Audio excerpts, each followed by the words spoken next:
미켈란젤로에게 어떤 사람이 물었습니다.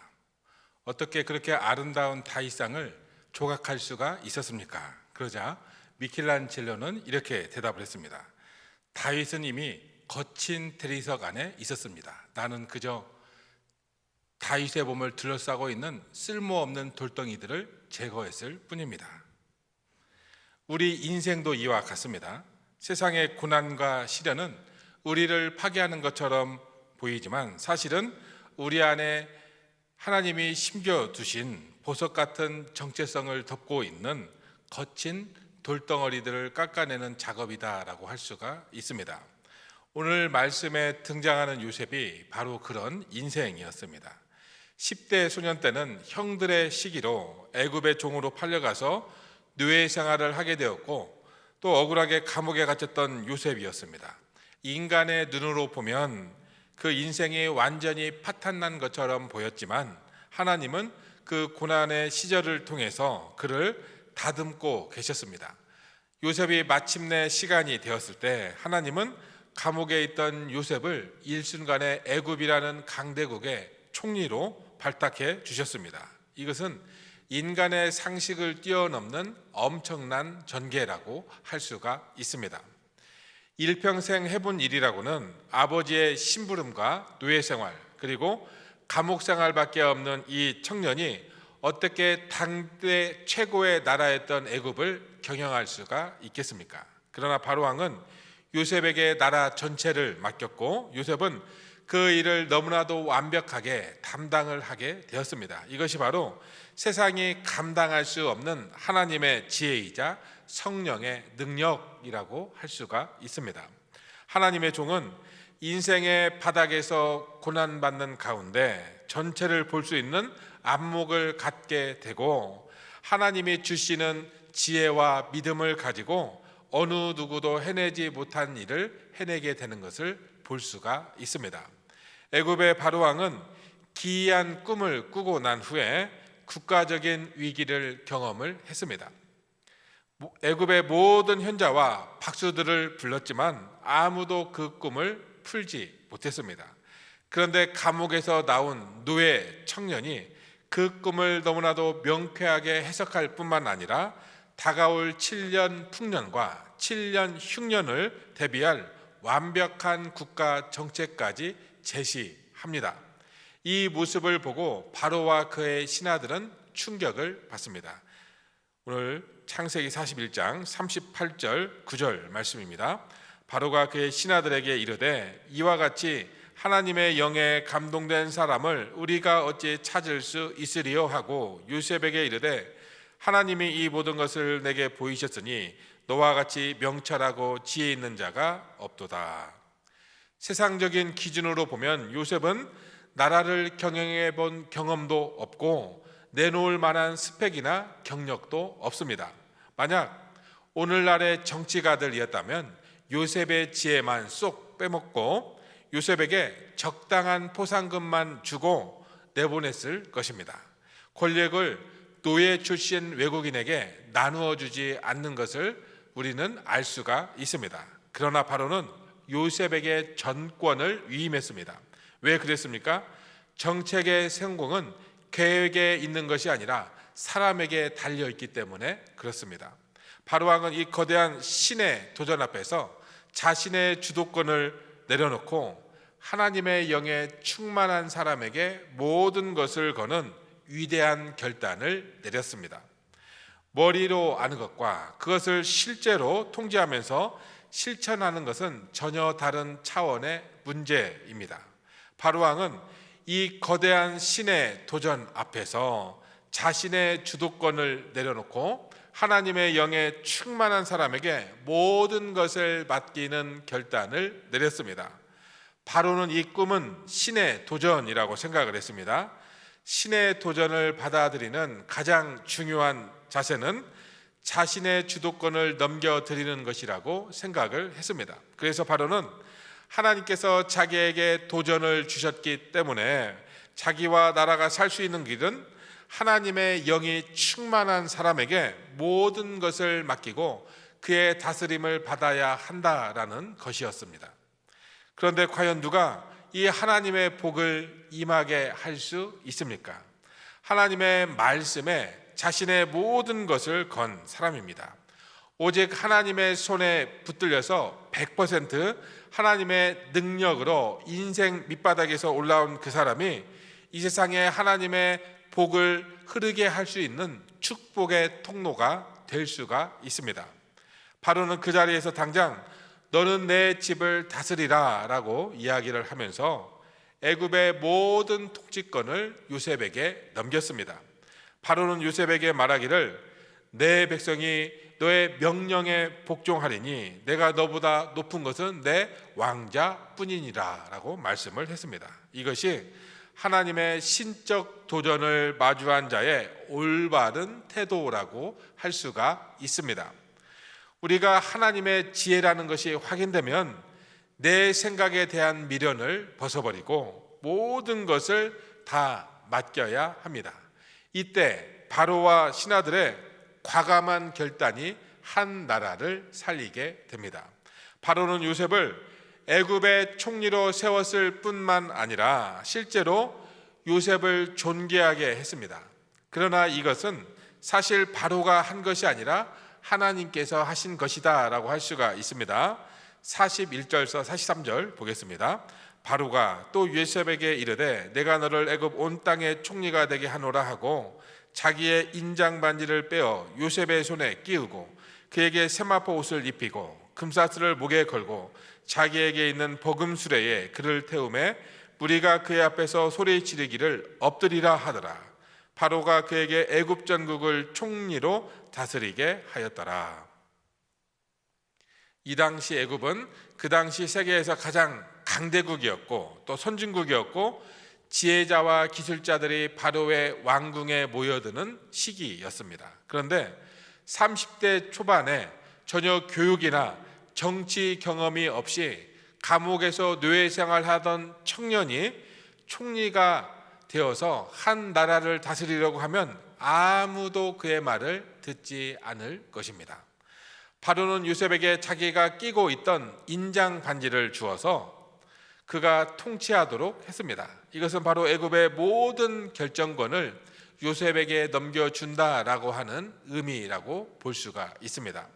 그의 신분과 과거를 더 이상 묻지 않고 국가의 모든 운명을 바꿀 권한을 요셉에게 주는 것이라고 할 수가 있습니다. 그리고 바로는 요셉에게 존귀한 사람들이 입는 세마포 옷을 입히고 목에 금사슬을 걸어 주었습니다. 거기에다가 바로는 요셉으로 하여금 왕의 두 번째 수레를 타고 시내를 행진하게 했습니다. 그리고 요셉이 바로의 수레를 타고 시가 행진을 할 때 유도하는 사람들은 엎드리라 라고 외쳤습니다. 요셉이 행진을 마치고 돌아왔을 때 바로는 그에게 다시 확인하는 말을 합니다. 44절입니다.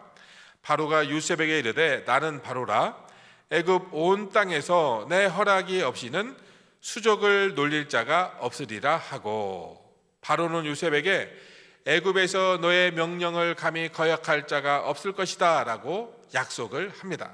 이것은 바로가 요셉에게 온전하게 힘을 실어 주어서 요셉이 온전히 정치를 행할 수 있도록 도와주는 것을 말하고 있습니다.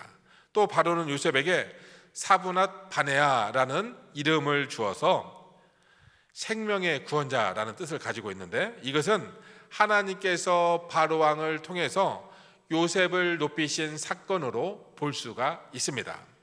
하나님께서 요셉을 이토록 파격적으로 높이신 이유가 어디에 있습니까? 요셉에게는 이런 위로와 치유의 역사가 필요했기 때문에 그렇게 했습니다. 요셉은 가장 가까운 형들에게 배신을 당했고 보디발의 집에서 모함을 받았으며 감옥에서는 술 맡은 관원장에게 잊혀졌습니다. 13년의 세월 동안 그의 깊은 내면에는 나는 버림받은 노예, 버림받은 죄수라는 낮은 자아상이 자리 잡고 있었습니다. 우리도 하나님의 훈련을 통과할 때 때로는 자신감을 잃고 나는 아무런 쓸모없는 자라고 생각을 하면서 낮은 자아상과 영적 침체를 경험하게 됩니다. 그러나 하나님은 우리를 낮추신 채로 채우시는 분이 아니십니다. 요셉에게 세마포 옷을 입히신 것처럼 반드시 때가 되면 우리를 세상 속에서 존귀하게 하시고 너는 내 사랑하는 자녀다라는 당당한 영적 자존감을 회복시켜 주시는 하나님이십니다. 그리고 바로는 요셉에게 그 제사장 딸과 결혼을 하게 하는데, 이 당시 애굽의 제사장은 바로 가장 높은 귀족의 신분이었습니다. 바로가 이런 식으로 요셉을 특별 대우를 한 것은 바로에게 있어서 이 꿈이 그에게 얼마나 큰 문제였는지를 보여주고 있습니다. 바로는 자기가 꾸었던 꿈이 생사가 달린 문제고 국가의 미래가 달린 문제로 생각을 했습니다. 바로는 이 꿈이 자기의 운명은 물론 국가의 운명이 달려 있다라고 직감을 한 것입니다. 그러던 중에 요셉이 분명하고 명쾌하게 그 꿈을 풀어 주었을 때 그를 자신의 생명의 은인으로 생각을 했습니다. 바로는 꿈을 해석해 준 요셉에게 감사했습니다. 만일 요셉의 지혜가 없었더라면 바로와 국가는 처참하게 망했을 수 있습니다.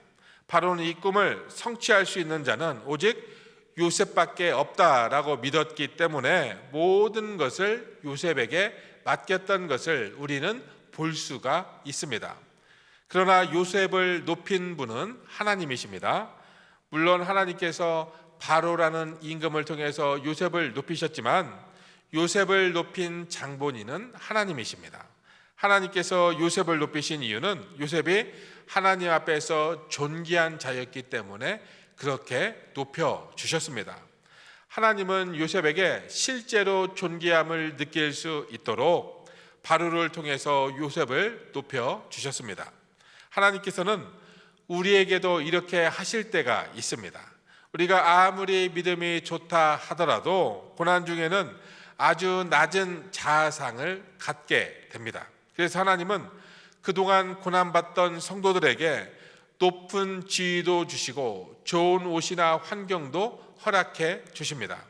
이것은 하나님께서 우리를 사랑하신다는 것을 실제로 체험하게 하시는 것입니다.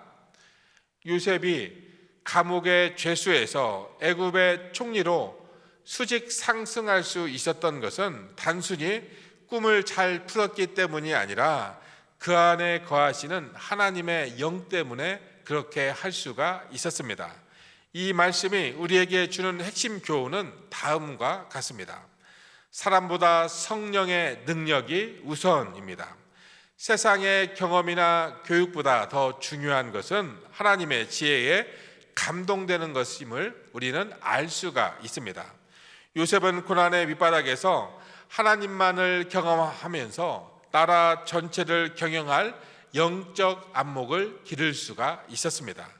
그리고 온전한 맡김이 필요합니다. 바로 왕이 요셉에게 모든 전권을 위임했듯이 우리도 하나님의 지혜가 확인되었다면 나의 인간적인 계획을 내려놓고 주님께 삶의 주도권을 완전히 넘겨드려야 합니다. 고난받은 뒤에는 하나님의 높이심이 있습니다. 하나님은 고난을 견뎌낸 자를 반드시 회복시켜 주십니다. 요셉에게 세마포 옷을 입혀주시고 인장 반지를 끼워 주신 것처럼 하나님께서는 우리를 세상 속에서 존귀하게 세워주시고 하나님의 영광을 드러내는 축복의 통로로 사용해 주십니다. 요셉에게는 이런 하나님의 사랑이 필요했습니다. 왜냐하면 요셉은 지금까지 살아오면서 가까운 사람들로부터 받은 아픔과 상처가 있기 때문에 그렇습니다. 특히 요셉은 자기가 믿었던 사람들로부터 배신을 당했던 것을 우리는 알 수가 있습니다. 형들의 시기와 배신으로 노예가 되었습니다. 그리고 자기의 주인 보디발과 그 아내가 요셉을 배신해서 감옥에 보냈습니다. 또 요셉의 감옥에서 만났던 신하는 요셉을 도와주겠다라고 약속을 해놓고서는 도와주지 않았습니다. 그러므로 요셉은 오랜 생활 노예로 지내면서 낮은 자아감과 노예의 자아상을 가지고 있었습니다. 그래서 하나님께서는 요셉을 실제로 높여 주심으로 요셉에게 높은 자아상을 가지게 하셨습니다. 요셉이 대단한 것은 노예로 있을 때나 감옥에 있을 때나 총리가 되었을 때나 그 어떤 순간에도 똑같았다라고 하는 것을 보아서 알 수가 있습니다. 이때에도 똑같이 정체성을 잃지 않았습니다. 그 이유는 그가 자신을 보지 않고 하나님의 말씀만 붙들었기 때문에 가능한 것이다 라고 할 수가 있습니다. 우리는 예수 믿고 난 후에 하나님의 훈련을 받으면서 자신에 대하여 나는 예수 믿고 모든 것을 잃어버렸고 나는 이 세상에서 아무 쓸모없는 자라는 아주 낮은 자아상을 갖게 됩니다. 하나님은 우리를 겸손하게 만드시기 위해서 낮추시는데 우리는 모든 자신감까지 다 잃어버리는 것을 경험하게 됩니다. 그러나 우리가 이런 상태로는 이 세상에서 제대로 된 지도자의 역할을 감당할 수가 없습니다. 우리는 훨씬 더 긍정적인 자아상을 가져야 하고 자신감을 가질 필요가 있습니다. 우리가 때로는 성경에 말씀하시는 우리의 모습과 세상에서의 우리의 모습이 너무나도 달라서 어느 것이 진정한 모습인지 달라서 당황할 때가 많습니다. 하나님의 말씀을 들으면 내가 하나님 앞에서 참으로 존귀한 사람인 것 같습니다. 그러나 현실로 돌아보면 어떻습니까? 나는 아무것도 내세울 것이 없고 보잘것없는 것이 나의 현실의 모습입니다. 그러나 하나님께서는 사랑하는 자들을 이 세상에서 존귀하게 만들어 주십니다. 요셉은 이미 하나님의 말씀을 통해서 애굽 경제 전반에 대한 계획과 그림을 가지고 있었기 때문에 시간을 낭비하지 않았습니다. 46절, 47절을 보겠습니다. 요셉이 애굽 왕 바로 앞에 설 때에 30세라 그가 바로 앞을 떠나 애굽 온 땅을 순찰하니 7해 풍년에 토지 소출이 심히 많은지라. 요셉이 노예로 팔려왔을 때 영원히 노예로 죽을 줄 알았고 엄청난 시간을 허비할 줄 알았습니다. 그런데 불과 13년 만에 애굽의 총리가 되었습니다. 우리도 때때로 하나님의 말씀을 붙잡고 신실하게 살아가지만 내 인생만 남들보다 뒤처지고 시간을 낭비하는 것처럼 느낄 때가 많이 있습니다. 그러나 하나님의 타이밍은 결코 늦지 않습니다. 하나님은 가장 정확한 때에 가장 완벽한 지름길로 우리를 인도하시는 하나님이심을 믿으시기를 축복합니다. 요셉은 총리가 된 후에 시간을 낭비하지 않고 애굽 전역을 순찰하기 시작합니다. 그 이유는 이미 7년 풍년이 시작되었기 때문에 그렇습니다. 정치하는 사람에게 가장 어려운 정책은 농산물 정책입니다. 그 이유는 농산물은 수요나 공급을 적절하게 조절하기가 매우 어렵기 때문에 그렇습니다. 그래서 수요나 공급 예측이 잘못되면 농산물이 썩어서 버리기도 하고 어떤 때는 곡식이나 채소를 구하지 못해서 난리가 날 때가 있습니다. 48절 9절 보겠습니다.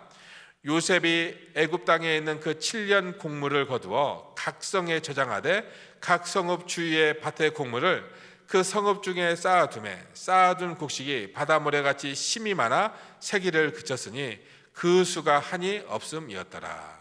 요셉은 풍년에 남는 곡식을 국가 사업으로 각 성에 곡식 창고를 만들고 세금으로 남는 곡식을 흡수했습니다. 요셉은 비로소 자신이 왜 그토록 눈물을 흘리고 애굽의 종으로 팔려와야 했는지 영적인 이유를 깨달았습니다.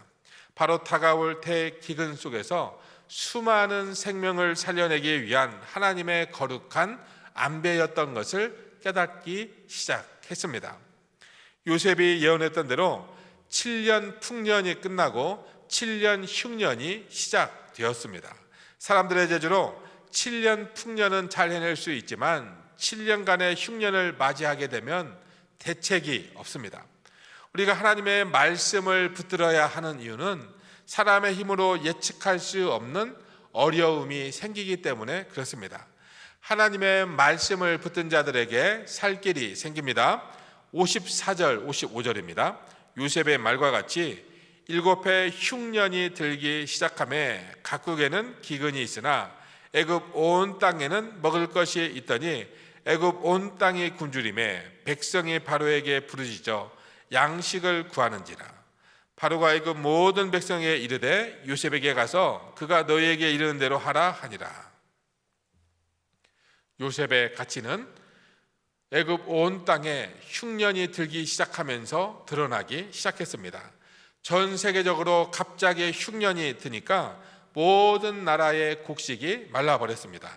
이것을 보면 하나님의 말씀을 듣고 진실하게 반응하는 것이 얼마나 중요한 것인지 알 수가 있습니다. 풍년이 들었을 때는 몰랐는데 흉년이 드니까 전 세계적으로 양식이 없었습니다. 왜냐하면 다른 나라는 곡식을 비축하지 않았기 때문에 그렇습니다. 그런데 애굽 땅에는 곡식이 성마다 있었습니다. 그것은 바로 요셉이 비축하게 했던 곡식이라고 할 수가 있습니다.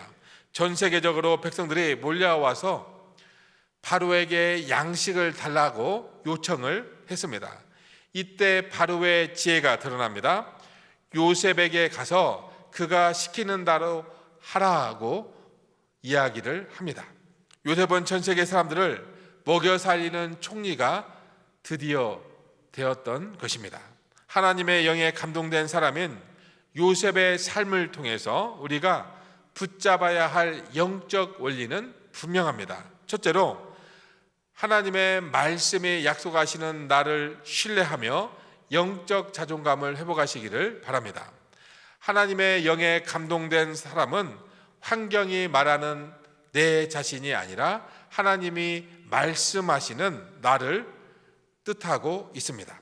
우리 역시 현실의 비천함에 속지 말고 우리를 존귀하게 하실 하나님을 신뢰하며 당당한 영적 자존감을 회복해야 합니다.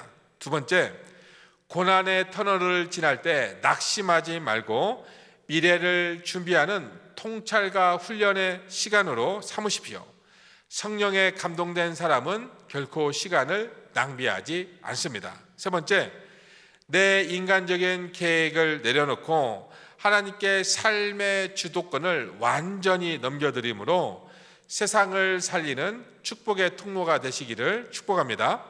우리 역시 요셉처럼 하나님의 영에 깊이 감동이 되어서 내가 속한 하나님의 가정과 일터 그리고 이 시대를 살려내는 생명의 구원자, 축복의 통로로 쓰임 받으시기를 주의 이름으로 축원합니다.